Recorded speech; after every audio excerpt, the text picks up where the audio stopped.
আমি বড় অবাক, এমন মানুষ তো আমি আমার জীবনে দেখি নাই, যার নাভি থেকে পা পর্যন্ত আগুনে অর্ধেক শরীর জ্বলে, আর নাভি থেকে মাথার তালু পর্যন্ত বড় ভালো দেখা যায়। আমি প্রশ্ন করতে লাগলাম, কে গো আপনি? বলে, আমি একজন আলেমে দিন। আলেমে দিন মানে হুজুর বুঝাইছেন। আমি একজন আলেমে দিন। চিন্তা করো, হুজুর হইয়া কবরে গেছে, কিন্তু কবরের মধ্যে নাভি থেকে পায়ের তালু পর্যন্ত আগুনে জ্বলে। কত কঠিন শাস্তি ভোগ করে, অর্ধেক শরীর আগুনে জ্বলে, অর্ধেক শরীর ভালো। আমি ওনারা জিজ্ঞাসা করলাম, ও আলেমে দিন,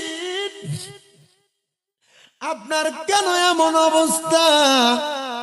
আপনি একবার বলে। তিনি আমার জবাব দেয়, আমি যখন ইন্তেকাল করি, আমার একটা বাচ্চা মেয়ে ছিল, তার বয়স ছিল 12 বছর। সে আল্লাহর কোরআন মুখস্থ করে ফেলছে, কোরআন সুন্নাহ মোতাবেক সে তার জীবন কাটাইছে। কিন্তু আমি যখন ইন্তেকাল করি, আমার স্ত্রীর গর্ভে একটা বাচ্চা ছিল, যার বয়স ছিল 8 মাস। সে দুনিয়ার আলো দেখে নাই, আমি দেখার আগে দুনিয়া থেকে চলে আসছি। ওই মেয়েটা মায়ের গর্ভ থেকে দুনিয়াতে আসার পরে ওই মেয়েটা কোরআন সুন্নাহ মোতাবেক জীবন সাজায় নাই। এই জন্য আমার আল্লাহ তাআলা ওই বদকার মেয়েটা, যে গুনাহগার, বেপরদা, হারাম পথে চলে, অবৈধ পন্থায় চলাফেরা করে, আমার আল্লাহ ওই মেয়েটার কারণে আমার অর্ধেক শরীর আগুনে দাউ দাউ করে জ্বালাইতাছে। এ কাপ্তান বাজারের বাটার পুকুর পাড়ের মা, আজকে মাহফিল উপলক্ষে তোমরা যারা রাস্তায় দাঁড়ায়া দাঁড়ায়া পরপুরুষের সামনে চটপটি পুচকা খাইছো, আমি আসার সময় দেখা দেখা আফসুস করছি। কুমিল্লা কান্দির পাড়ে যখন যাই, হাঁটার সময় আমি আফসুস করি। চকবাজারে যখন হাঁটতে বের হই, হাঁটার সময় আমি আফসুস করি। মাঝে মাঝে যখন আমরা রাস্তাঘাট দিয়া গাড়ি দিয়া চলাফেরা করি, হাঁটতে হাঁটতে আমরা বড় আফসুস করি। মহিলারা কি বোঝে না, তারার এই বেপরদা বেহায়াপনার কারণে আল্লাহ তাআলা তাদের বাবা মারে কবরে আযাব দেয়। আল্লাহ তাদের বাপ ভাই, তাদের স্বামীর কবরে আযাব দেয়। এ বাবা, আপনাদের কাছে আমি করজোরে আবদার করি, আপনারা আপনাদের স্ত্রীদেরকে, আপনাদের মাকে, আপনার বোনকে কষ্ট করে একটু পর্দা করাইবেন, পর্দাতে রাখবেন। দেখবেন আমার আল্লাহ তাআলা আপনাদেরকে জান্নাতি বানাইবে এদের কারণে। উনি ডাক দিয়া কয়, জগতের মানুষ, আমার ওই কন্যাটা বেপরদা বেহায়াপনা থাকার কারণে আমার আল্লাহ তাআলা আমার কবরে আযাব দিতেছে। বলে, হ্যাঁ, তবে অর্ধেক শরীরকে আমার আল্লাহ কেন ভালো রাখছে জানেন? আমার একটা মেয়ে আছে যে 12 বছর বয়সে কোরআনে হাফেজা হয়েছে। আমার একটা মেয়ে আছে যে নামাজি। আমার একটা মেয়ে আছে যে রোজাদার। আমার একটা মেয়ে আছে যে আল্লাহর কোরআনের পথ মতে চলে। ওই মেয়েটার কারণে আল্লাহ তাআলা আমার অর্ধেক শরীর ভালো রেখে দিছে। উনি বলেন, আমি তালাশ করতে লাগলাম, এই দামেস্ক এলাকার কোন মহিলারে গর্ভে 8 মাসের মেয়ে থাকতে তোমার স্বামী মইরা গেছে, তোমার 12 বছরের কন্যা থাকতে স্বামী তোমরারে ফালায়া ইন্তেকাল করছে। আমি তালাশ করতে করতে দামেস্কের প্রত্যেকটা ঘরের দরজায় দরজায় গেছি রে, কিন্তু আমি দেখছি কোন মানুষ আমার জবাব দেয় না, এমন একটা মানুষ আমি পাইলাম না। কিন্তু আমি সর্বশেষ একটা ঘরের দরজার সামনে গেলাম, সালাম দিলাম, আসসালামু আলাইকুম ওয়া রাহমাতুল্লাহ। 2 বার 3 বার সালাম যখন আমি দিলাম, কিন্তু আমার সালামের জবাবটা কেউ দেয় না। এমন টাইমে ঘরের দরজাটা মিলা, আমরা ভাত খাওয়ার পরে যে হাত ধোয়ার পানিটা থাকে, এটা আমরা কুমিল্লার ভাষায় আইডা পানি বলি। ওই নোংরা নোংরা পানি একটা পাত্রের মধ্যে কইরাম, দরজাটা খুইলাম, আমার শরীরের মধ্যে ফিক্কা মেলা মারছে। আমি পবিত্র পোশাকটা অপবিত্র হয়ে গেছে বিদায় আমি এবার ফিরে চলে যেতে লাগলাম। এমন টাইমে চিকন সুরে কে জানি আমার একটা জবাব দেয়, ওয়া আলাইকুমুস সালাম ওয়া রাহমাতুল্লাহি ওয়া বারাকাতুহু। জোরে কোন আল্লাহু আকবার। আমার সালামের জবাব যখন দেই, আমি সালামের জবাব পাইয়া আমি পিছন ফিরা তাকাইলাম না। আমার দ্বিতীয়বার আবার সালামের জবাব দেই, ওয়া আলাইকুমুস সালাম। আমি জবাব পাইয়া আর পেছনের দিকে তাকাইলাম না। আমার তৃতীয়বার আবার সালামের জবাব দেই, ওয়া আলাইকুমুস সালাম। আমি তৃতীয়বারও আর তাকাইলাম না, আমার বড় রাগ হয়ে গেছে। কিন্তু তৃতীয়বার যখন আমি তাকাই না, আমার চতুর্থবার সে আর জবাব দেয় না, এবার উল্টা আমার সালাম দেয়, আসসালামু আলাইকুম ওয়া রাহমাতুল্লাহ। আমার বুঝতে দেরি হয় নাই, আমি তার তিনবার সালাম দিছি, সে আমার তিনবার জবাব দিছে। কিন্তু তৃতীয়বারের পরে চতুর্থবার জবাব না পায়া সে আমার উল্টে সালাম দিছে। তার মানে সে বড় বুঝের মানুষ। আমি ফিরা দেখলাম দুইটা মাইয়া দেখা যায়, একটা মেয়ের চেহারা দেখা যায় না, বড় সুন্দর সাদৃশ্য, চোখগুলা শুধু দেখা যায়। আর একটা মাইয়া চুলগুলা ছাড়া এলোমেলো, উগ্র ভাষায় রাগান্বিত চোখে আমার দিকে তাকায় আছে। ওই সালামের জবাব দেওয়া মেয়েটা ডাক দিয়া কয়ে, আল্লাহর বুজুর্গ বান্দা, আপনি আমার ঘরের দরজায় কেন গো? সালাম প্রদান করলেন, জবাব তো দিতে পারি নাই রাগান্বিত হইয়া। আপনি আমার তিনবার সালামের জবাব পাইয়া তাকান নাই, পঞ্চম চতুর্থবার যখন সালাম দিলাম এখন কেন তাকাইলেন? এবার উগ্র মায়াটা আরেকবার আমার দিকে এবার যে পাত্রটা দিয়ে পানি মারছে ওই পাত্রটা মেলা মারছে। উনি ডাক দিয়া কয়, এ দুইজন কন্যা, তোমরাই কি ওই মায়ের সন্তান? তোমরাই কই বাবার সন্তান যারে 12 বছরের রাইকা আব্বা মারা গেছে? তুমি কি সেই মায়ের সন্তান যে মায়ের গর্ভের মধ্যে থাকা অবস্থায় 8 মাসের অবস্থায় বাবা হারাই এতিম হয়ে গেছে? বলে হ্যাঁ।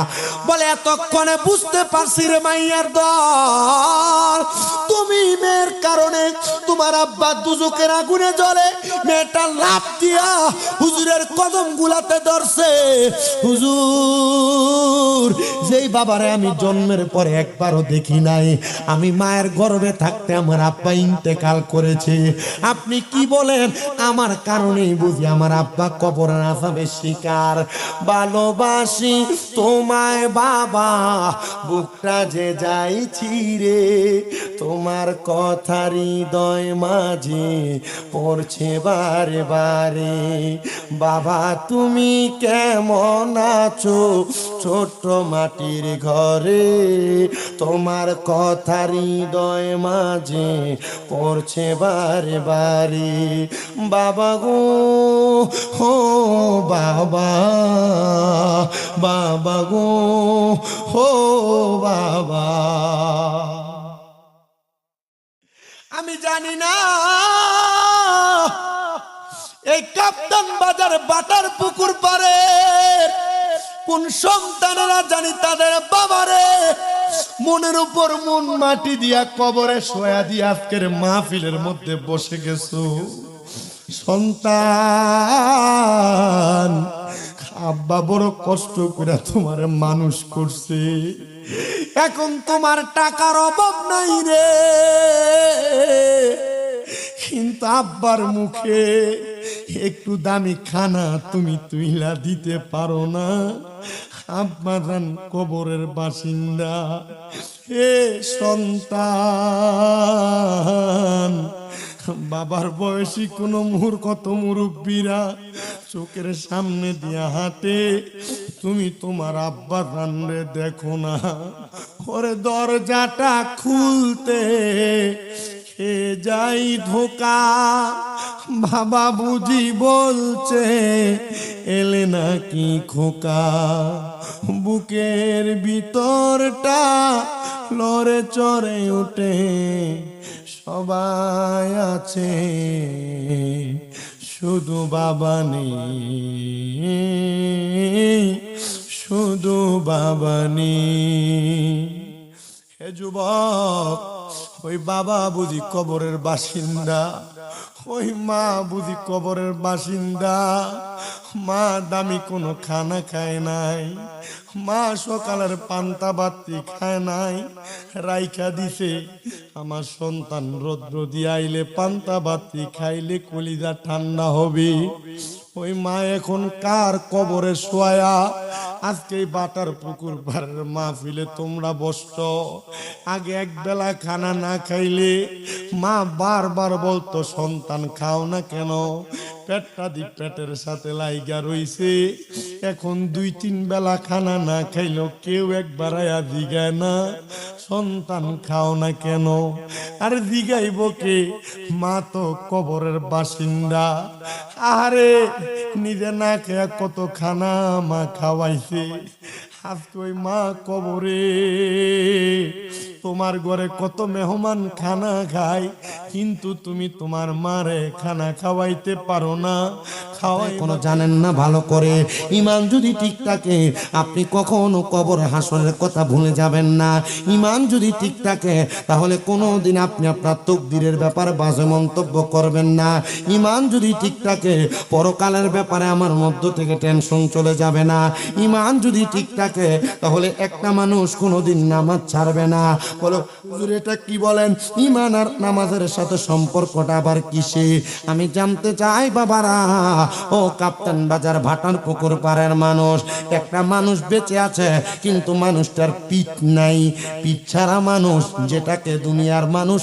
একটা মানুষের দেহের মধ্যে যদি পিঠ না থাকে ওই মানুষটা সোজা হয়ে থাকতে পারবে না। আবার একটা মানুষের পিঠের সাথে যদি পেট না থাকে তাহলে মানুষটা খাবার ছাড়া বাঁচতে পারবে না। আল্লামা আমিনুল ইহসান রহমতুল্লাহ আলাইহি ওনার লিখিত একটা মাকবারায়ে আমল, কবরে যাওয়ার আমলের কিতাবের মধ্যে লিপিবদ্ধ করে গেলেন। একটা মানুষের ইমান এবং আমল হলো, একটা মানুষের ইমান এবং আমল হলো তার পেট এবং পিঠের মতো। জি, পেট এবং পিঠের মতো। হযরতে আমিনুল ইহসান রাহমাতুল্লাহ আলাইহি বলেন, এ দুনিয়ার মানুষ শুনো, দুনিয়ার জমিনের মধ্যে থাকা অবস্থায় একটা মানুষের পেট ছাড়া যেমন পিঠটাকে সুন্দরভাবে মানুষটাকে রাখা যায় না, আবার পেট থাকলে পিঠ ছাড়া যেমন ভাবে মানুষটাকে রাখা যায় না। একটা মানুষের ঈমান আছে বলল, কিন্তু নামাজ পড়ে না, রোজা রাখে না, হজ করে না, যাকাত দেয় না, দান সদকা করে না, পরের হক মেরে মেরে খায়, হারাম খাবার খায়, সুদের টাকা খায়, ঘুষের টাকা খায়, মানুষের সম্পদ দখল করে করে খায়। ওই মানুষটা মনে মনে ইমানদার দাবি করলো।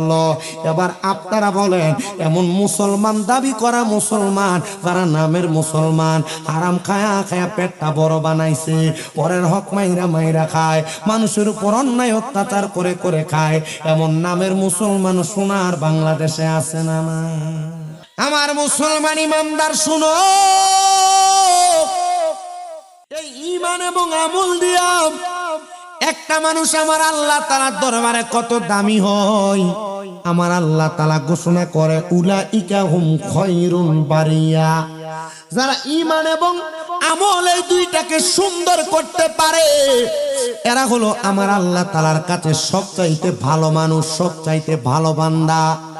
নচেত দুনিয়াতে যত রকমের ভালো মানুষ তোমরা দেখো, এদেরকে আমার আল্লাহ তাআলা ভালো বলেন নাই। ঈমানের ধনে যারা ধনী, আমলের ধনে যারা ধনী, আমার আল্লাহ তাআলা তাদেরকে ভালো বলেছেন। এখন আমি যদি আপনাদেরকে প্রশ্ন করি, হ্যাঁ বাটার পুকুর পাড়ের মানুষ আমল আর ঈমানের ধনী ধনী হয়ে গেলাম, তাহলে তো আল্লাহ তাআলা মনে হয় আমাদেরকে জান্নাত দিয়ে দিবে। না না না রে বাবা, জান্নাতে তো সোজা না। আল্লাহ জানায়া দেয়, বান্দা লা ইয়াস্তাউই আসহাবুন নারি ওয়া আসহাবুল জান্নাহ। জান্নাতি এবং জাহান্নামীর একরকম নয়। জান্নাত এবং জাহান্নাম দুইটা একরকম নয়। আল্লাহ কি বলেন? বলে হ্যাঁ, আসহাবুল জান্নাতি হুমুল ফাইজুন, যারা জান্নাতি তারা হলো সফল কাম। হুজুর ঈমান ঠিক, আমল ঠিক, তাহলে আমরা সবাই তো জান্নাতে চলে যাব? না না না, জান্নাত অনেক পরের স্টেশন। আমাদের জন্য সর্বপ্রথম ইন্তেকাল করার পরে আমাদের যে প্রথম মাকাম, সেই মাকামের নাম হলো কবর। ওই কবরের পরে হাসর, হাসরের পরে মিজান, মিজানের পরে ফুলসেরাত, ফুলসেরাত পাড়ি দেওয়ার পরে আমার আল্লাহ তাআলা বান্দাটারে জান্নাতে দিবে না জাহান্নামে দিবে, বান্দারে পরিচয় করা দিবে। তো আসেন বাবা, ওই জান্নাত পর্যন্ত পরিচয়টা আমি আপনাদেরকে দেওয়ার চেষ্টা করব। আপনারা সবাই কবরের ব্যাপারে জানেন। দুনিয়ার জমিন থেকে কবরে যাওয়ার পর প্রথম যেই রাত্রিটা হবে, একটা বান্দার জন্য সবচাইতে ভয়ঙ্কর রাত্রি হবে। ওই কবরে একটা মানুষকে দেওয়ার পরে যখন মানুষ ওই কবরের কাছ থেকে তাল কিনার তালবিয়া পরে কবরের কাছ থেকে চলে যায়, তখন ওই কবরের মধ্যে দুইজন ফেরেশতা আগমন করে। দুইজন ফেরেশতা, মুনকার নাকির, মুনকার নাকির সম্মানিত দুইজন ফেরেশতা। আমরা একটা ভুল তথ্য জানি, ফেরেশতাদের নাম মুনকার নাকির না। এই মুনকার নাকির শব্দটার অর্থ হচ্ছে সম্মানিত দুইজন ফেরেশতা। ওই দুইজন ফেরেশতা যখন একটা বান্দার কবরে আসে, সর্বপ্রথম রে কোন মুমিন বান্দা যদি ওই দুইজন ফেরেশতাকে দেখে নেয়, মুমিন বান্দাটা ওই কবরের মধ্যে সুন্দর অবস্থায় থাকে। মুমিন বান্দাকে কোনো প্রশ্ন করা লাগে না, কোনো সওয়াল করা লাগে না। কারণ কি? কারণ কি? কারণ মুমিন বান্দাটা যখন ওই কবরের মধ্যে থাকে, আরে ওই দুইজন ফেরেশতা সম্মানিত মুমিন বান্দার কাছে আসার পরে তাকে দেখা যায় মুমিন বান্দার চেহারাটা বড় নুরানি, মুমিন বান্দার চেহারাটা বড় সুন্দর। ওই বান্দার কপালের মধ্যে বড় সুন্দর সুন্দর দাগ দেখা যায়। ওই বান্দাটার চেহারার মধ্যে বড় নূরানি একটা পাওয়ার দেখা যায়। কাপ্তান বাজার এলাকার মুরব্বী বাবা গো, পর্দার অন্তরালের মা শুনো, শুনো অন্তরের কাল লাগে গো। তোমরা যারা এই শীতের সময় বড় কষ্ট করে ঠান্ডা পানি দিয়া ওযু বানাও, তোমরা যারা তোমাদের মুখের মধ্যে পানি নিয়ে গড়গড়া করো, তোমরা যারা তোমাদের কপাল থেকে তোমাদের থুতনি পর্যন্ত, দুই কানের মাগবারা পর্যন্ত তোমরা ধৌত করো, হাতগুলার মধ্যে শিনশিনে ঠান্ডা পানিগুলা লাগায়া দাও, পায়ের মধ্যে ঠান্ডা পানিগুলা লাগায়া দাও, তোমাদের বড় দাম রে দাম, বড় সম্মান কি জানো? ওই কবরে যাওয়ার পর ওই কবর বড় অন্ধকার, ওই কবরে কোনো আলো বাতাসের ব্যবস্থা নাই। কিন্তু বান্দা দুনিয়াতে 5 ওয়াক্ত নামাজের পূর্বে ওই ওযু করার কারণে আমার আল্লাহ তাআলা ওই নামাজি বান্দার চেহারার মধ্যে একটা নূরের আলো জ্বালায়া দিবে। এই নামাজি বান্দার চেহারায় যে নূরের আলো প্রজ্বলিত হবে, এটা দুনিয়ার কোন সৌন্দর্য যেটা বিউটি পার্লারে যায় ফাউন্ডেশন লাগিয়ে করে ওইটা না, এটা নামাজিদেরকে ওযুর মাধ্যমে সেই সুন্দর নূরানি চেহারা করে দেওয়া হবে। সুবহানাল্লাহ পড়েন না? এই মুসলমান শুনো, কিন্তু যদি কোনো বেনামাজি ওই কবরে যায়, ওই কবরে যাওয়ার পরে বান্দার কবরে যখন মুনকার নাকির উপস্থিত হয়ে যাবে, ওই বান্দাটা মুনকার নাকির ফেরেশতাদেরকে দেখলে বান্দা ফেরেশতা নাকি তখন চিনতে বড় কষ্ট হয়ে যাবে, বড় ভয় পাবে। ওই ভয় লয়া বান্দা কবরের জিন্দেগিটা কাটাইয়া যাবে। এবার বান্দার কবরের পরে একটা স্টেশন আসবে যেটার নাম হাসরের ময়দান। আমি স্বাভাবিক আপনাদেরকে একটু বর্ণনা দিয়ে শোনার চেষ্টা করেন। রাহমাতুল লিল আলামিন নবী আল্লাহর কোরআন থেকে বান্দাদেরকে হাসরের ময়দানের অবস্থা সম্পর্কে জানায়। 1 নাম্বার, হাসরের ময়দানের জমিনটা হবে তামা দিয়া তৈরি, তামা। ওই তামা দিয়া তৈরি হাসরের ময়দানটার মধ্যে আমার আল্লাহ তাআলা প্রজ্বলিত হাবিয়া জাহান্নামের আগুন জ্বালায়া দিবেন। ওই হাবিয়া জাহান্নামের আগুন যখন জাহান্নামের মধ্যে জ্বলবে, ফুলসিরাতের মধ্যে জ্বলবে, ওই হাসরের ময়দানের মধ্যে জ্বলবে। হাসরের ময়দানের মধ্যে একটা বান্দা দাঁড়ায়া থাকবে এক শ্রেণীর, আরেক শ্রেণীর বান্দা দাঁড়ায়া থাকবে, তিন শ্রেণীর বান্দা দাঁড়ায়া থাকবে, চতুর্থ শ্রেণীর বান্দা দাঁড়ায়া থাকবে। নবী গো, তারা কারা? এদের পরিচয়টা তুমি আমাদেরকে জানিয়ে দাও। নবী বলে, এক শ্রেণীর মানুষ থাকবে যাদের ঘাম থাকবে তাদের হাঁটু পরিমাণ, আরেক শ্রেণীর মানুষ থাকবে যাদের ঘাম থাকবে তাদের নাভি পরিমাণ, আরেক শ্রেণীর মানুষ থাকবে যাদের ঘাম থাকবে যাদের গলা পরিমাণ, আরেক শ্রেণীর মানুষ থাকবে যারা ঘামের সাগরের মধ্যে সাঁতার কাটবে। নবী কারা? বলে, হাসরের ময়দানে যেই যেই মানুষগুলা উদিত হবে প্রত্যেকটা মানুষের এমন অবস্থা হবে, ও মায়ার নবী গো, ওই হাসরের ময়দানে তো মানুষগুলা তো কষ্ট সহ্য করতে থাকতে পারবে না। বলে, থাকতে পারুক আর না পারুক, দুনিয়ার জিন্দেগি মোতাবেক একটা মানুষকে সারা জীবন ওই জায়গার মধ্যে অতিবাহিত করা লাগবে না। কিছু সময়ের জন্য আমার আল্লাহ তাআলা হাসরের ময়দানে বান্দার ভালো মন্দের হিসাবের জন্য উপস্থিত করবে। একটা বান্দা যখন ভালো মন্দের হিসাবের জন্য উপস্থিত হয়ে যাবে, আমার আল্লাহ তাআলা ওই হাসরের ময়দানের কষ্ট অনুভব করানোর জন্য হাসরের ময়দানে প্রত্যেকটা বান্দার মাথার 4 আঙ্গুল উপরে পড়ে, একটা না, দুইটা না, তিনটা না, বর্তমান যে সূর্য আমরা দেখতে পাই এক এক করে 12টা সূর্যের তাপ বান্দার মাথার উপরে লাগায় দিবে। হুজুর কি বলেন? স্বাভাবিক কোনো গরম বাতাস লাগলে আমরা থাকতে পারি না, আর সূর্য বুঝে আমাদের মাথার উপর তাপ দিবে, আমাদের শরীর তো গলে একবার নিস্তেজ নিশ্চিন্ন হয়ে যাবে।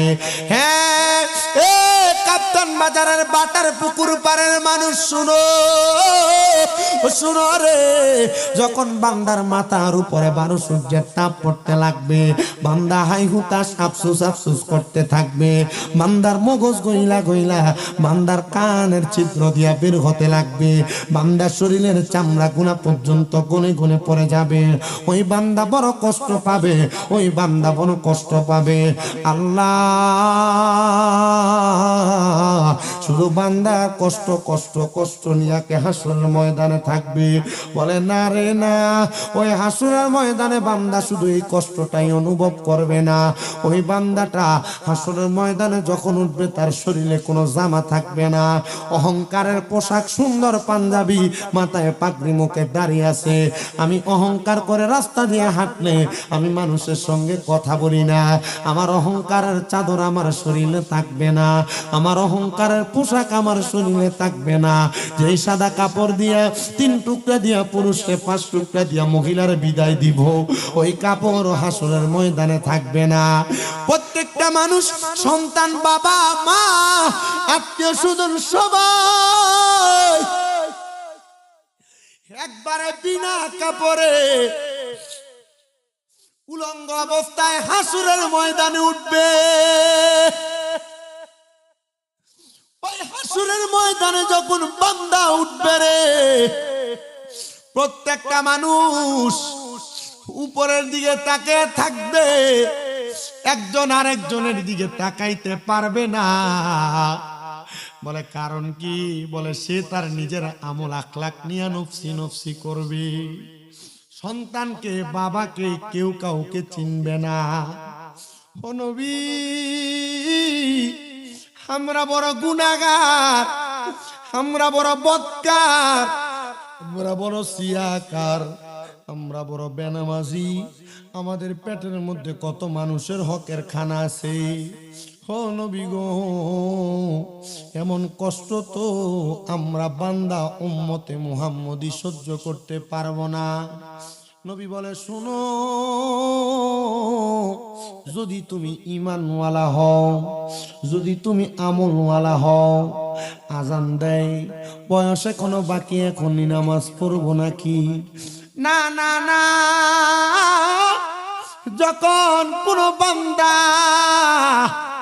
নামাজি ঈমানওয়ালা হইয়া যায়, আমার নবী কয় পুরা হাসরের ময়দানে মানুষ কষ্ট পাবে। আমার আল্লাহ তাআলা আমি নবীকে তখন একটা ক্ষমতা দিবে, যে ক্ষমতার নাম লেওয়ায়ে হামদ। ওই লেওয়ায়ে হামদের পতাকার নিচে আমি নবী দাঁড়ায় থাকবো। আমি নবী হাসরের ময়দানে হাসরবাসীর দিকে তাকায়া থাকবো রে। আমি দেখবো কার চেহারার মধ্যে নামাজের নূর দেখা যায়, কার পেটের মধ্যে হালাল খাবার দেখা যায়। আমি দেখবো কার চোখের মধ্যে দুনিয়ার সব ভালো ভালো কাজের কথা তার চোখে বেশি ওঠে। আমি তার কপালে তাকিয়ে দেখবো তার কপালে ভালো কথা কাজের কথা আছে না মন্দ কাজের। আমি নবী তার কলবের দিকে তাকাইবো, তার কলবে কোন সময়ে কোন কথা চলাফেরা করেছে, কি মানুষের ভালোর কথা না খারাপের কথা। আমি তাকায়া তাকায়া দেখতে দেখতে যখন দেখবো এই উম্মত আমি নবীর আদেশ মেনেছে, আমি নবীর কথা শুনেছে, আমি নবীর পথ মতে চলেছে, তখন আমি নবী রাহমাতুল লিল আলামিন নবীজি ওই উম্মতটাকে তার ডান হাতের মধ্যে ধরে আমি নবী লেওয়ায়ে হামদের যে পতাকার নিচে আমি থাকবো, ওই পতাকার নিচে সেই উম্মতকে আমি নবী আইনা দাঁড় করে দিব। সূর্য 12 সূর্যের তাপ মাথায় থাকা লাগবে না। লেওয়ায়ে হামদের পতাকার নিচে যখন নামাজি মুত্তাকি ইমানদার ইমানদার ইমানদার মুমিন মুসলে আবেদ বান্দারে আইনা দাঁড় করাবে, তখন তার কাছে বড় স্বস্তি লাগবে, বড় আরাম লাগবে।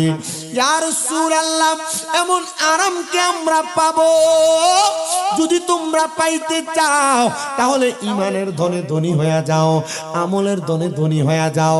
আমি আপনাদেরকে আগেই বলেছি, ইমানওয়ালা নামাজ ছাড়ে না, ইমানওয়ালা রোজা ছাড়ে না, ইমানওয়ালা দান সদকা ছাড়ে না, ইমানওয়ালা পরের হক খায় না, ইমানওয়ালা সুদ খায় না, ইমানওয়ালা ঘুষ খায় না, ইমানওয়ালা মানুষের পরের স্ত্রীর দিকে নজর দেয় না, ইমানওয়ালা দুনিয়াতে থাইকা জেনা ব্যভিচার করে না, ইমানওয়ালা গান বাজনা নিয়ে ব্যস্ত থাকে না, ইমানওয়ালা আল্লাহ তাআলার জিকির ফিকির নিয়ে ব্যস্ত থাকে, ইমানওয়ালা মাওলার খুশির জন্য কাজ করে। কথা বলেন না ঠিক না বেঠি?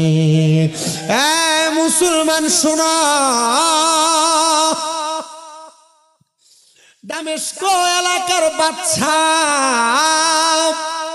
উনি বলে আমার অনেক অনেক অনেক প্রজারা আমার কাছে আইসা শুধু বলে, ও বাদশা, আপনার রাজ্যে যে আমরা বসবাস করি আমাদের কাছে কোনো টাকা নাই, আমাদের কাছে কোনো করি নাই, আপনি একটা ব্যবস্থা করে দেন না, আমরা যেন মানুষের কাছ থেকে বেশি বেশি সম্পদ ইনকাম করতে পারি। বাদশা বলে, দামেস্কের মানুষ তোমরা কি চাও, কিসের মাধ্যমে তোমাদেরকে সম্পদের ব্যবস্থা করে দিব? দামেস্কের দুই একজন প্রজা বাদশাকে ডাক দিয়া বলতেছে, গো বাদশা, অন্য কোনো কিছু চাই না, আমাদের এলাকার মধ্যে সবচাইতে বেশি জব হয়, সবচাইতে বেশি গম হয়, আপনি বলেন না আমরা যে জব এবং গমকে 2 টাকা সেরে বিক্রি করি, এই গমটাকে এবং জবটাকে আমরা যেন তার 5 গুণ বাড়ায় মানে 10 টাকা সেরে বিক্রি করতে পারি, 10 টাকা সেরে বিক্রি করতে পারি। বাদশা ডাক দিয়া কয়, কি করবা রে, এত সম্পদ দিয়া কি করবা? তারা ডাক দিয়া বলে, আমাদের সন্তান, আমাদের স্ত্রী পুত্র, আমাদের আহলে আওলাদ পরিবার চালাইতে আমাদের অনেক টাকার প্রয়োজন। এবার আপনারা বলেন, পাগলও তো টাকা চিনে। বাদশা ডাক দিয়া বলে, হে আমার প্রজার দল, শুনো, আমি তোমাদেরকে সামনে রাখলাম, আর আমার যিনি সেনাপতি তিনাকে ডাক দিলাম, আসো সেনাপতি আমার সামনে আসো। আর সব আমার প্রজাদের মধ্য থেকে একজন ছোট প্রজাকে ডাক দিলেন, প্রজার সামনে আসো। 2 জনকে বাদশার সামনে রাইকা বাদশার পকেট থেকে অথবা আস্তিনের ভিতর থেকে প্রজার হাতে মাত্র 1 দিরহাম তুলে দিলেন। 1 দিরহাম, কয় দিরহাম? 1 দিরহাম তুলে দিলেন। আর ওনার সেনাপতির হাতে 1000 দিরহামের একটা পুটলি প্রদান করলেন। বললেন, শোনো, তোমরা সবাই সাক্ষী থাকবা, আমার সেনাপতি এবং আমার একজন প্রজা, তারা 2 জনকে, একজনকে দিলাম 1 দিরহাম, আর একজনকে দিলাম 1000 দিরহাম। তারা এই দিরহাম গুলা নিয়ে যার যার বাড়িতে যাবে। কে কত টাকা খরচ করেছো, কত দিরহাম খরচ করেছো। আগামীকালকে তোমরা আমাকে হিসাব দেওয়া লাগবে, তোমরা আমাকে হিসাব দেওয়া লাগবে। সবাই বলে বাদশা কখন? বলে আগামীকালকে আসরের নামাজের পরে তোমরা আমার কাছে আসবা, আমরা এই হিসাবটা সবার কাছে মিটমাট করে দিব, মীমাংসা করে দিব। সবাই আগমন করলেন। আর এসে দেখেন প্রজাটা একবারে মুখটা গোমরা করে দাঁড়ায় আছে, কিন্তু তারে দেখা বাদশা মুস্কি মুস্কি হাসতেছে। আর সেনাপতির চেহারা বড় সুন্দর। আগের দিনে 1000 দিরহাম পায়া পরিবারকে নতুন জামা কাপড় কিনে দিছে, 1000 দিরহাম পায়া ভালো ভালো খাবার খাইছে, রাত্রবেলা আরামে আরামে ঘুমটো সুন্দর হয়েছে। এই জন্য সেনাপতি মুস্কি মুস্কি হাসতেছে। কিন্তু যাকে বাদশা 1 দিরহাম দিলেন, ওই লোকটা মনটা বেজার করে দাঁড়ায় আছে। সমস্ত দামিস্কের মানুষ বাদশার সামনে দাঁড়ায় আছে। বাদশা ওনার যত উজির আছেন, প্রজা আছেন, তাদেরকে দিয়া বড় একটা চুল্লির মধ্যে আগুন ধরায়া, আমরা যে কড়াই বলি অথবা আমরা যে তাওয়া বলি, তাওয়া পরোটা সেক দেওয়ার জন্য, ওই বাদশা ডাক দিয়ে কয়, জগতের মানুষ, আমি এবার একটা বড় তাওয়াই দিলাম আগুনের উপরে, ওই তাওয়াইটার বড় গরম করলাম। ডাক দিয়ে বললাম, আমার প্রজা শুনো, তোমার গতকালকে 1 দিরহাম দিলাম, এই তাওয়াইয়ের উপরে তুমি দাঁড়াইবা, দাঁড়াইয়া তোমার 1 দিরহামের হিসাব দিবা। প্রজা চোখের পানি ফালায়া কই, আমার তো মাত্র 1 দিরহাম, হিসাব দিতে আমার বেশি সময়। 1 পা দিয়া দাঁড়ায়া উইটা ডাক দিয়া কয়, ওগো আমার বাদশা, 1 দিরহাম আমি কোনো কাজে লাগাইতে পারি নাই, এটা আমি আপনি বাদশার স্মৃতি হিসেবে রেখে দিছি। এটা বলে লাভ দিয়ে প্রজা নেমে গেছেন। আর সেনাপতি কত সুন্দর হাস্যোজ্জ্বল চেহারা, 1000 দিরহাম পায়া আগের দিন বড় ভালো ভালো খাবার খাইছে, আরামসে রাত্রবেলা ঘুমাইছে। কিন্তু যখন এই গরম তাওয়ার উপরে উঠতে বলছে, সেনাপতি চোখের পানি ঝরঝর করে ছেড়ে দিছে। বাদশা, যদি আমি গতকালকে জানতাম গো, এই তাওয়াইয়ের উপরে দাঁড়ায়া দাঁড়ায়া আমি হিসাব দেওয়া লাগবে, আমি আমার 1000 দিরহাম কি করছি, তাহলে আমি 1000 দিরহাম নিতাম না। বাদশা ডাক দিয়া কয়, প্রজারা শুনছনি, তোমাদেরকে আমার আল্লাহ তাআলা যা সম্পদ দিয়েছেন, এগুলার উপর তোমরা শুকর গুজার করো। যদি বেশি সম্পদের মালিক হয়ে যাও, এ তাওয়াটা কত গরম, কত গরম, এটার চাইতে আরো বেশি গরম হবে হাসরের ময়দান। সহ্য করতে পারবা না, সহ্য করতে পারবা না।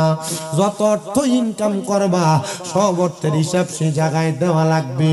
এ মুসলমান ইমানদার, একটাবার চিন্তা করছনি, সেই হিসাব যদি মাওলার কাছে দেওয়ার জন্য তোমার দাঁড় করায়। এ পর্দার অন্তরালের মা, তোমার স্বামী অল্প ইনকাম করলে তোমরা যারা স্বামীকে মন্দ কথা বলো, তোমরা বলো তোমার বেশি কামাই করার মুরুদ নাই, পাওয়ার নাই, ক্ষমতা নাই, তোমার চাইতে বয়সে কম বাটার পুকুর পারের মুখের ছেলে লাখ লাখ কোটি টাকা ইনকাম করে। মা গো, এমন শব্দ ব্যবহার কইরো না। মনে রাখবা, আল্লাহ তাআলার ঘোষণা, লা ইউকাল্লিফুল্লাহু নাফসান ইল্লা উসআহা। আমার আল্লাহ কয়, আমি কারোর সাধ্যের বাহিরে কোনো কিছু চাপে দেই না। অল্প যা কামাই করো তাতে তুমি শুকর গুজার করো, আর যে ব্যক্তি বেশি কামাই করো তুমি তোমার বেশির মধ্যে শুকর গুজার করো। তবে বেশি সম্পদের মায়ায় পইরা যারা নামাজ ছেড়ে দাও, বেশি সম্পদের মায়ায় পইরা যারা রোজা ছেড়ে দাও, বেশি সম্পদের মায়ায় পইরা যারা আল্লাহ তাআলার জিকির আজকার ভুলে যাও, আল্লাহর কোরআন তেলাওয়াত করে ভুলে যাও, মনে রাখবা, ওই দামেস্কের বাদশার সেনাপতি যেমন ভাবে হিসাবটা দিতে তার কষ্ট হয়েছে, কান্না করেছে, তোমরা হাসরের ময়দানে কান্না করবা।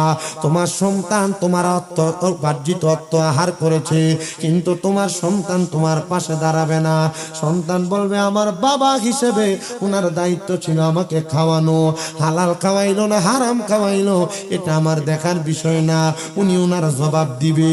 এ বাবা, কোন সন্তানের জন্য হারাম খাও, কোন সন্তানের জন্য পরের হক মাইরা খাও, সুদের টাকা ঘুষের টাকা দিয়া সন্তানরে দামি বিল্ডিং বানাইয়া দিয়া যাও, সন্তানরে বেশি পড়ালেখা করানোর জন্য হারাম টাকা অর্জন কইরা সন্তানরে বিদেশ নিয়ে দামি দামি স্কুল মাদ্রাসা কলেজ ইউনিভার্সিটিতে পড়াও। না না না রে না, এমন অর্থ হারাম টাকা দিয়া সন্তানকে বড় শিক্ষিত ডিগ্রিওয়ালা বানাইলে এই ডিগ্রি দিয়া কবরে কোনো কাম হবে না। এবার আপনারা বলেন, কবরে কাজ করার জন্য আমরা সবাই আল্লাহ তাআলার কাছ থেকে ডিগ্রি অর্জন করার দরকার আছে না নাই?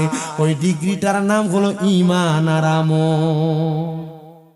একদিন মাটির ভিতরে হবে ঘরে মন আমার, কেন বান্ধ দালান ঘর রে মন আমার, কেন বান্ধ দালান ঘর? আপনারা বলেন, মাটির ভিতরে যেই ঘরটা হবে সেই ঘরটার নাম কি? আস্তে কয়, আরো জোরে কোন, সেই ঘরটার নাম কি? তাহলে কবরের কথা স্মরণ করে একটু মোহাব্বতে আমার সাথে বলার চেষ্টা করবেন।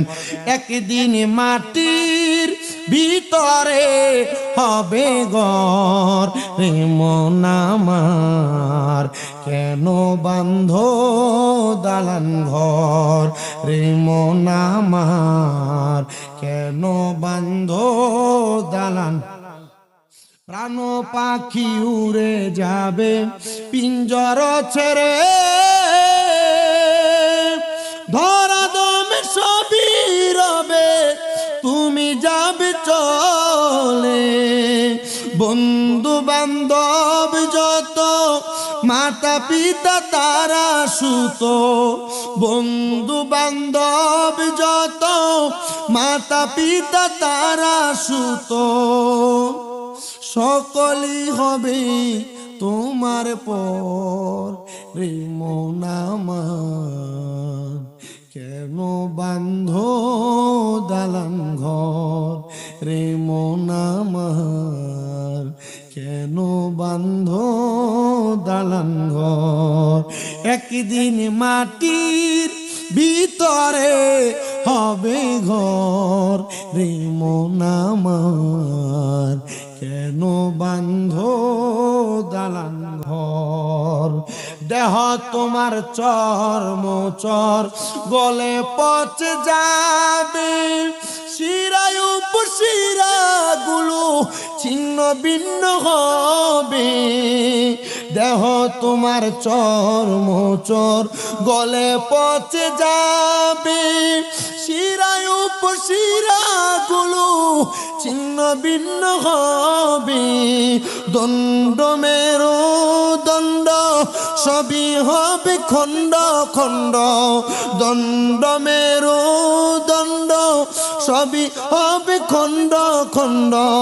পরে রবে মাটি রয় উপর রে মন আমার, কেন বান্ধ দালান ঘর রে মন আমার, কেন বান্ধ দালান ঘর? আমার কাপ্তান বাজার এলাকার বাটার পুকুর পাড়ের মানুষ যারা শীতের দিন আসার পরে দামি কম্বল ছাইরা উঠতে পারো না,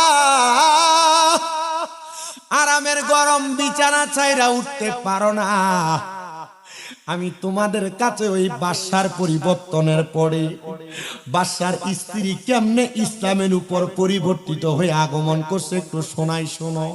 ওই বাদশার টাকা বেশি, সম্পদ বেশি, অর্থ বেশি। মানুষের যত অর্থ বেশি হয়, টাকা বেশি হয়, আরাম আয়েশের ইচ্ছা তত বেশি হয়, ঠিক না? যদি পাখা একটা চলে দুইটার ব্যবস্থা করে, এর থেকে বেশি ইনকাম হয় একটা এসি লাগানোর ব্যবস্থা। এসি যদি ঠিক হয়, সোনারগাঁ হোটেলে কোন বিছানাটা বিছায়, খুব কমফোর্টেবল একটা বিছানা যেটাতে শুইলে দেড় হাত নিচে চলে যায়, এমন একটা বিছানা খোঁজ করে, কথা কন না, ঠিক না?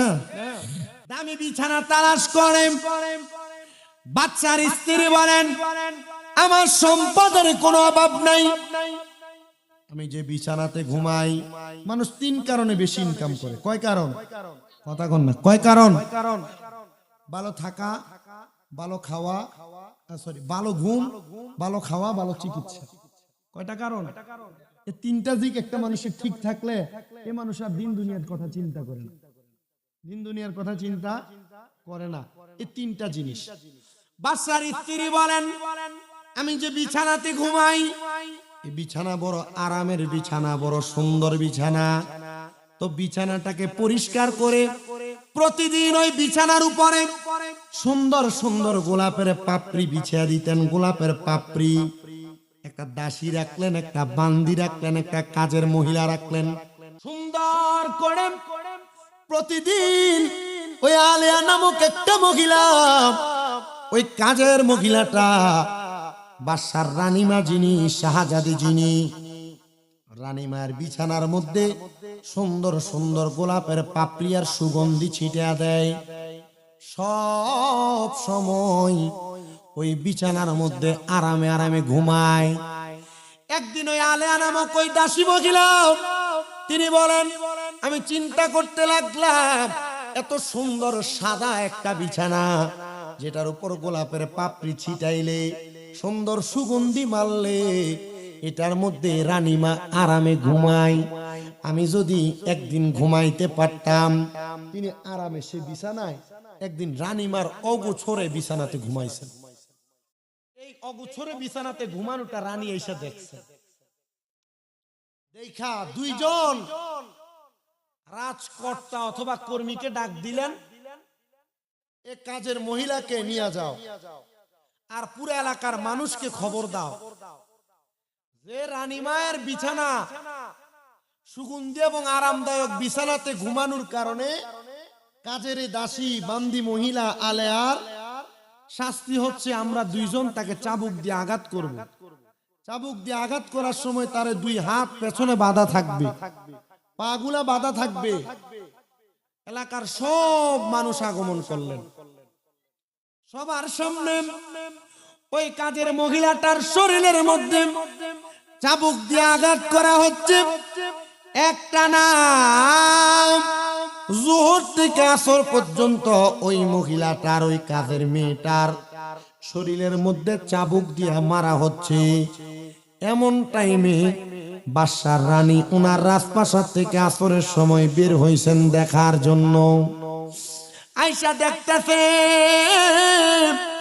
ওই আলেয়া নামক মহিলাটা, যিনি কাজের মহিলা, তার পুরা শরীরের মধ্যে চাবুক দিয়ে আঘাত করতে করতে তার রক্তগুলা জমিনে ঝরে ঝরে পড়ে গেছে। এবার রানীমা তার হাতের লাঠি দ্বারা ওই কাজের মহিলার মাথাটা একটু নিচ থেকে উপরে তুললেন। আর রানীমার চেহারার দিকে তাকায়া কাজের মহিলাটা মুস্কি মুস্কি করে দাঁত দেখায়া দেখায়া হাসতেছে। আচ্ছা, এই মহিলাটা যদি এভাবে হাসে আপনার কাছে কি মনে হবে? কি নির্লজ্জ, কি বেহায়া, কি নির্লজ্জ, কি বেহায়া। একটা অন্যায়ের কারণে তাকে এভাবে আঘাত করা হইলো, কিন্তু সে এভাবে হাসতেছে। তোমার তো শরম নাই, তোমার তো লজ্জা নাই।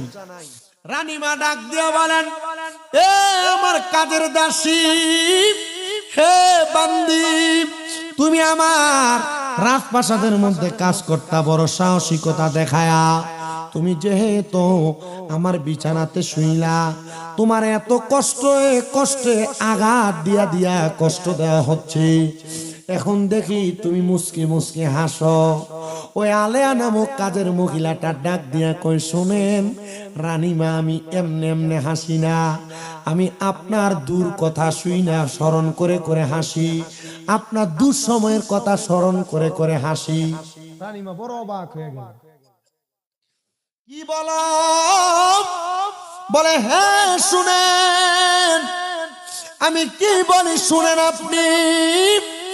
আমি আমার মায়ের জন্য, শাস্তির জন্য আঘাতের জন্য কান্নাকাটি করি না, আমি কান্নাকাটি করি আপনার জন্য আফসোস করে করে মুস্কি মুস্কি হাসি। আমার চোখে পানি থাকতে পারে কান্নার আঘাতের, কিন্তু আমার মুখে হাসিটা হলো খুশির হাসি। বলে কেন হাসো একবার বলো? কয় আগে আমার হাতের বান ছুটিয়া দেন। হাতের বান পায়ের বান ছুটিয়া দাঁড় করাইছি। ডাক দিয়া কয় এ রানীমা, এলাকার মানুষকে কেন আনছে? বলে তুমি আমার বিছানাতে শুইয়া, আমার বিছানার মধ্যে থাকার কারণে তুমি নিম্নবিত্ত, আমার উচ্চবিত্ত বিছানার মধ্যে ঘুমানোর কারণে শাস্তি। বলে এই জন্য জোহর থেকে আসর পর্যন্ত এত কঠোর শাস্তি দিলেন? বলে হ্যাঁ। এ রানীমা, আমি হাসি এই কারণে আমি তো সামান্য অল্প কিছুক্ষণ সময় এই বিছানাতে শোয়ার কারণে আপনি আমার জোহর থেকে আসর পর্যন্ত পিডাইছেন। রানীমা চিন্তা করছেননি বছরের পরে বছর আপনি দামি বিছানার মধ্যে ঘুমায়া ঘুমায়া কাটায়া দিছেন। আপনি মরার পরে কবরের আযাবের ফেরেশতারা আপনারে কত পিডানু পিডাইব, আপনারে কত শাস্তির শাস্তি দিব। রানীমা বড় অবাক হয়ে গেল। কি বলল রে? একটা কাজের মহিলা আমার আখিরাতের কথা স্মরণ করে দিছে। কাপ্তান বাজারের কুমিল্লা শহরের বাটার পুকুর পাড় এলাকার পদ্মার অন্তরালের মা সারা রাত্র পর্যন্ত মোবাইলে টিকটক চালায় শর্ট ভিডিও দেখা, টিভি সিরিয়াল দেখা তোমরা যারা সারা রাত্র অতিবাহিত কইরা ফজরের নামাজের পূর্বে ঘুমাইতে যাও, মা শুনো শুনো শুনো গো, এই ঘুমের কারণে কবরের কঠিন আযাব, কঠিন শাস্তি, ফেরেশতাদের আঘাত তোমাকে সেবন করা লাগবে গো মা।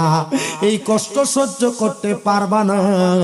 ও পর্দার অন্তরালের আমার আম্মুজিরা, আমি তোমাদের কাছে আবদার করি গো মা, তোমরা যদি চাও গো, তোমরা তোমাদের দুনিয়ার জমিনে ইবাদত দিয়া তোমাদের মা তোমাদের বাবারে জান্নাতি বানাইতে পারবা। আহারে, বাটার পুকুর পাড়ের গুরুস্থানে, কাপ্তান বাজারের গুরুস্থানে কত মানুষ জাহান্নামের আগুনে জ্বলতাছে। এই জাহান্নামের আগুনে জ্বলার অন্য কোনো কারণ না, কোনো কারণ হলো তারার সন্তান। মনে রাখবেন রে, বাটার পুকুর পাড়ের মানুষ একটা সন্তানের নেক কাজের কারণে একটা মা বাবা জান্নাতে যায়, একটা সন্তানের বদ কাজের কারণে তাদের মা বাবা দোজখে যায়। এমন কোন কর্ম কইরো না রে, তোমার যেই কর্মের কারণে তোমার মা দোজখের আগুনে জ্বলবে, তোমার বাবা দোজখের আগুনে জ্বলবে। আমি আপনাদেরকে আরো সুন্দর সুন্দর দিয়ে একটা ওয়াকিয়া শোনাইলে আমার মনে হয় আপনারা আমার ওয়াজটা বুঝবেন। আপনাদের কি কষ্ট হবে বাবা? হে দুনিয়ার মানুষ শুনো, নবী আমার বলে দুনিয়াতে কোনো মা বাবা এমন কোন সন্তান রেখে যাবে না যে সন্তান তার মা বাবার দোজখের আগুনে জ্বলার কারণ হয়। এ মুরব্বী বাবা, এ যুবক ভাই, এ আমার পর্দার অন্তরালের মায়েরা, আপনারা আপনাদের সন্তানদেরকে কোরআন সুন্নাহওয়ালা বানান। যেহেতু আল আমিন, আল আমিন ফোরকানিয়া মাদ্রাসা এবং মাদ্রাসা, এই মাদ্রাসার মধ্যে আপনার সন্তানটাকে কমপক্ষে আল্লাহর কোরআন শিখান। কেন শুনুন, সরকারি বেসরকারি প্রাইভেট এবং সরকারি যে কোনো স্কুলের মধ্যে বাচ্চা পড়ে, গণিত অথবা ইংরেজি পড়ার জন্য একটা টিচারকে সর্বনিম্ন 2 বিষয়ে 2000 টাকা বেতন দেয়। কিন্তু আরবি শিক্ষা গ্রহণ করানোর জন্য এই ভাটার পুকুর পাড়ের মানুষ এলাকার কবরবাসীদেরকে বাঁচানোর জন্য একটা সুন্দর জান্নাতের বাগান মাদ্রাসা খুলে ফেলছেন। কোরআন শিখাও ছেলে মেয়েকে ওহে মুসলমান, জান কবজের সময় তোমার হইবে রে আসান। বলেন কোরআন শিখাও ছেলে মেয়েকে ওহে মুসলমান, জান কবজের সময় তোমার হইবে রে আসান। একটি ছেলে আলেম হলে পড়বে কোরআন মৃত্যু কালে। বলেন একটি ছেলে আলেম হলে পড়বে কোরআন মৃত্যু কালে। হায়রে দূর হবে বিয়াদবে শয়তান থাকবে রে ঈমান। দূর হবে বিয়াদবে শয়তান থাকবে রে ঈমান। জান কবজের সময় তোমার হইবে রে আসান। বলেন কোরআন শিখাও ছেলে মেয়েকে ওহে মুসলমান। জান কবজের সময় তোমার হইবে রে আসান। কত বছর বইলা গেছিলাম আমার কুমিল্লা। আরে একটি মেয়ে আলেমা হলে আরে পড়বে কোরআন মৃত্যু কালে। বলেন একটি মেয়ে আলেমা হলে আরে পড়বে কোরআন মৃত্যু কালে। হা হা দূর হবে বিয়াদবে শয়তানে থাকবে রে ঈমান। দূর হবে বিয়াদবে শয়তানে থাকবে রে ঈমান। জানে কবজের সময় তোমার হইবে রে আসান। বলেন কোরআন শিখাও ছেলে মেয়েকে ওহে মুসলমান। কোরআন শিখাও ছেলে মেয়েকে ওহে মুসলমান। জানে কবজের সময় তোমার হইবে রে আসান। একটা সন্তান কোন অপকর্ম, কোন গুনার কাজ, কোন বেহায়াপনা, গান বাজনা, হারাম কাজ, চুরি চামারি করা, ওই সন্তানটার অপকর্ম, পরের হক দখল করে খাওয়া, এই কর্মগুলার কারণে তার বাবা জাহান্নামী, তার মা জাহান্নামী। এ পর্দার অন্তরালের মা, তোমরা যারা আমার বয়ান শ্রবণ করো গো, আমি স্বামী বেদা তোমাদেরকে বইলা দিয়া যাই। তোমরা মেয়েদের কারণে, বেপর্দা চলার কারণে, তোমরা বেহায়াপনা করার কারণে তোমরা জাহান্নামের আগুনে দাউ দাউ করে নিজেও জ্বলবা, তোমার মা বাবার জাহান্নামের আগুনে জ্বালাইবা। হুজুর কেমনে গো? আমাদের তো জানতে বড় ইচ্ছা হয়। হযরতে হাসান মুরাদ সারতোহনি রহমতুল্লাহ আলাইহি আল্লাহ তাআলার একজন খাস বান্দা, হযরতে ওয়াকার উদ্দিন মুরাদাবাদী রহমতুল্লাহ আলাইহি আল্লাহর একজন খাস বান্দা, হযরতে ইয়াকুব মুরাদাবাদী আল্লাহর আরেকজন খাস বান্দা। এই তিনজন খাস বান্দা একটা ঘটনার বর্ণনা করেছেন। তিনাদের কাছে তিনাদের একজন উস্তাদ বলেছেন, উনি ফজরের নামাজ আদায় করে ওনার মুসল্লার মধ্যে অপেক্ষা করতে লাগলেন। ফজরের নামাজ পড়ে সূর্য উদয় হওয়ার আগে উনি নামাজের মুসল্লা থেকে উঠতেন না, অপেক্ষা করতেন, 2 রাকাত নামাজ পড়তেন, যেটাকে চাষতের নামাজ অথবা দোহার নামাজ বলে। চাষতের নামাজ অথবা দোহার নামাজ, মানে অনেক মুরব্বীরা আমলটা করে। তারা বলেন এ জগতের মানুষ, তিনি ফজরের নামাজ পড়ে ওই দিন ওনার নামাজের মুসল্লার মধ্যে অপেক্ষা করতে লাগলেন সূর্য উদয় হওয়ার।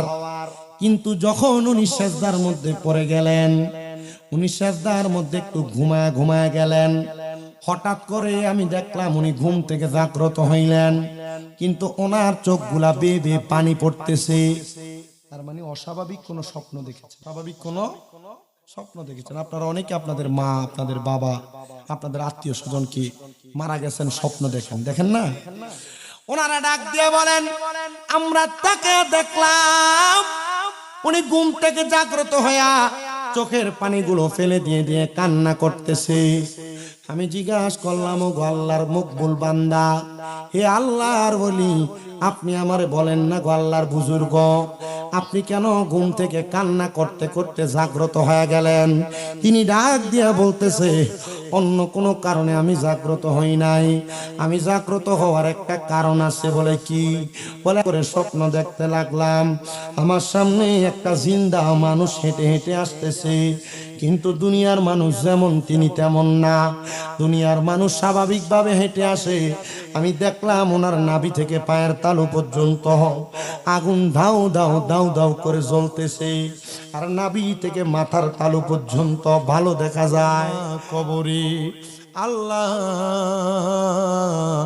যাদের মা কবরে, যাদের বাবা কবরে, আল্লাহ আজকে মাহফিলের উসিলায় মা বাবার কবর জান্নাতের বাগান বানায়া দেন। আল্লাহ মা বাবার কবর জান্নাতের বাগান বানায়া দেন। মাইয়া ডাক দিয়া কই, হুজুর আমি তো আব্বারে কোনোদিন দেখি নাই, আমার কারণে আব্বা কবর আযাবে জ্বলতেছে। হুজুর বলেন না আমার আব্বা জানের কবরের আযাব আল্লাহ কেমনে মাফ করবে? হুজুর নসিহত করে, ও মেয়ে 5 ওয়াক্ত নামাজি হইয়া যাও, ও মেয়ে আল্লাহর দরবারে তওবা করো, দেখবা আমার আল্লাহ তাআলা তোমার আব্বার আম্মার আব্বারে মাফ করে দিবে। মেয়ে কই, আমি হুজুরের কথা শুনি না, আমি 5 ওয়াক্ত নামাজ পড়তে লাগলাম, আমি পর্দা করতে লাগলাম। 1 সপ্তাহ পরে আবার ওই আলেমের কাছে আইসা প্রশ্ন করে, হুজুর এবার বলেন না আমি তো আর আগের মতো উগ্র নাই, আগের মতো বেহায়াপনা করি না, আমার আব্বাজান কবরে কেমন আছে? হুজুরকে আমি তো স্বপ্ন দেখছি, আমি কেমনে তোমারে দেখাইতাম? বলে তবে একটা শর্ত, একটা সিস্টেম আছে, তুমি দেখতে পারবা। বলে কোন সিস্টেমে আপনি বলেন? বলে তুমি এখন থেকে আমি যে আয়াত তেলাওয়াত করছি আমার খুতবায়, অমিনাল লাইলি ফাতাহাজ্জাত বিহি নাফিলাতান লাকা আসা আইয়াবাসাকা রাব্বুকা মাকামাম মাহমুদা। আল্লাহ কোরআনে বলেন তোমরা রাতের, আল্লাহ কোরআনুল কারিমে বলেন হাবিব আপনি রাতের কিছু অংশ তাহাজ্জুদের নামাজ পড়েন, যদি আপনি তাহাজ্জুদের নামাজ পড়েন অতি সত্বর আপনার মাকামে মাহমুদ প্রশংসার জায়গা দান করা হবে। নবী বলছে আল্লাহ আমার উম্মত যদি তাহাজ্জুদ করে উম্মতের কি দান করবেন? আল্লাহ কয় আপনার উম্মত তাহাজ্জুদ করে যা চাইবে উম্মতকে তা দেওয়া হবে। আমার নবী রাহমাতুল লিল আলামিন নবী ডাক দিয়া কয় উম্মত শোনো, ওই ব্যক্তিটা দুনিয়ার জমিনে যদি তাহাজ্জুদ আদায় করে কোনো মানুষ, ওই ব্যক্তির ঠিকানা আমি নবীর সাথে একই জান্নাতে থাকবে। ঠিক আল্লাহর বুজুর্গ বান্দা ডাক দিয়া বলতেছে হুজুর, ও হুজুর, ও হুজুর। বুজুর্গ মেয়েটা ডাক দিয়া বলে হুজুর এবার বলেন আমার আব্বা কবরে কেমন আছে? 1 সপ্তাহ আগ থেকে নামাজ পড়ছে, রোজা রাখছে, সুন্দর ইবাদত করতেছে পর্দা করে। হুজুর কয় মা বাড়িতে যাও তাহাজ্জুদ পড়ো, তোমার আব্বা কেমন আছে? তাহাজ্জুদ করে কান্নাকাটি করলে আব্বারে আম্মারে দেখতে পারবা।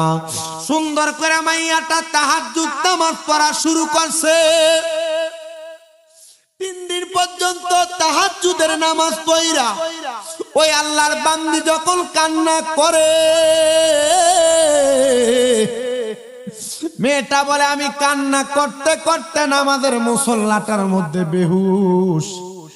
এমন টাইমে দেখলাম আমার ঘরটা নূরের আলোতে ঝলমল ঝলমল করতেছে। মাথা উঠাইলাম, আলোর কারণে চোখ মেলতে পারতেছিলাম না। এমন টাইমে আমি জিজ্ঞাসা করলাম মান আনতা, কে আপনি? কে আপনি? আপনার পরিচয় কি? উনি আমার জবাব দেয় আমি হলাম তোমার আব্বা জান। তাকে দেখলাম বড় সুন্দর চেহারা, কোনদিন তো আব্বার জন্মের পরে দেখি নাই। তাকে দেখলাম বড় নূরানি পোশাক পরা, সুন্দর দেহ। হুজুরের কথার সাথে এখন আব্বার দেখার সাথে তো মিলে না। ও আব্বা, আপনি না জাহান্নামের আগুনে জ্বলতেছিলেন, এখন কেন আপনার দেহটা বড় সুন্দর? আমারে আমার আব্বা জবাব দেয় মা অন্য কোনো কারণ না, অন্য কোনো কারণ না। তুমি মাহিয়া গত 1 সপ্তাহ নামাজ পড়া দোয়া করার কারণে আমার আল্লাহ আমি আব্বার কবর নাজাত দিয়া ভরপুর করে দিছে। এ কাপ্তান বাজার ভাটার পুকুর পাড়ের মানুষ, সন্তান নামাজ পড়া বইতো বাবা মার জন্য দোয়া করলে আমার আল্লাহ ওই মা বাবার কবরের আযাব মাফ করতে পারে। এই বিশ্বাস কার কার আছে? ডান হাত তুলে আমার আল্লাহরে দেখাও। আল্লাহ কবুল করেন, জোরে কোন আমিন। মুসলমান শুনো শুনো রে, একটা ইমানদার বান্দা দুনিয়ার কোনো স্বাভাবিক মানুষের মতো মারা যায় না। একটা ইমানদার বান্দা দুনিয়ার অস্বাভাবিক কোনো মরণ পায় না। কত মানুষ তো কাপ্তান বাজার এলাকায় মারা যায়, বাটার পুকুর পার এলাকায় মারা যায়, মারা যাওয়ার সময় বড় কষ্ট পায়, বড় কষ্ট পায়, বড় কষ্ট পায়। না না না, আমার আল্লাহ তাআলার ইমানদার বান্দা দ্বারা, মুমিন বান্দা দ্বারা, ওই বান্দারা কষ্ট পায় মরবে না। ওই বান্দাদেরকে আমার আল্লাহ তাআলা বড় নূরানি একটা মরণ দান করবে, যেই মরণে বান্দা কোনো কষ্ট অনুভব করবে না। যেই বান্দাটা ইমানদার হয়ে থাকবে গো, মরার আগে যখন সাকরাতুল মউতের বিছানায় শুয়ে যাবে, সাকরাতুল মউতের বিছানা হলো মৃত্যুবরণ করার আগে আজরাইল আসার পরে যেই বিছানায় বান্দা শুয়ে থাকে অথবা যেই অবস্থার মধ্যে থাকে, মরণের পূর্ববর্তী সময়টাকে বলা হয় সাকরাতুল মউতের বিছানা। ওই কঠিন মুসিবতের সময় একটা ইমানদার বান্দার কাছে আমার আল্লাহ তাআলা একবার, দুইবার না, তিনবার না, চারবার আজরাইল আলাইহিস সালাতু ওয়াস সালামকে প্রেরণ করবে। চারবার প্রেরণ করার পরেও ওই ইমানদার বান্দার রূহ আজরাইল আলাইহিস সালাতু ওয়াস সালাম নিতে পারবে না। কেন কেন? কারণটা কি একটাবার আপনার জানতে ইচ্ছে করে না? হ্যাঁ রে মুসলমান, কারণ একটা ইমানদার স্বাভাবিকভাবে অস্বাভাবিকভাবে মারা যাবে না। একটা ইমানদারের রূহ যখন আমার আল্লাহ তাআলা দুনিয়া থেকে উঠে নিয়ে যাবেন, একটা নতুন দুলহানকে বিবাহ করানোর সময় যেমন সুন্দর করে সাজায়া সাজায়া বিবাহ করার জন্য মেয়ের বাড়িতে প্রেরণ করা হয়, একটা দুনিয়ার ইমানদার বান্দারে আমার আল্লাহ তাআলা এর চাই তার সম্মানের সাথে দুনিয়া থেকে কবরে নিয়ে যাবে। এক কাপ্তান বাজার বাটার পুকুর পার এলাকার পর্দার অন্তরালের আমার আম্মুজি, তোমরা যারা নামাজ পড়ো না, তোমরা যারা স্বামীর আদেশ মান্য করো না, তোমরা যারা বেপর্দা ঘুরে বেড়াও, আমি আসার সময় দেখলাম এই মাহফিলের উসিলায় এলাকাতে যত বড় মেলা বসছে, আমার মনে হয় বাটার পুকুর পাড়ের মহিলারা এখনো আর বাড়িতে নাই, সব মনে হয় রাস্তার মধ্যে নেমে আসছে।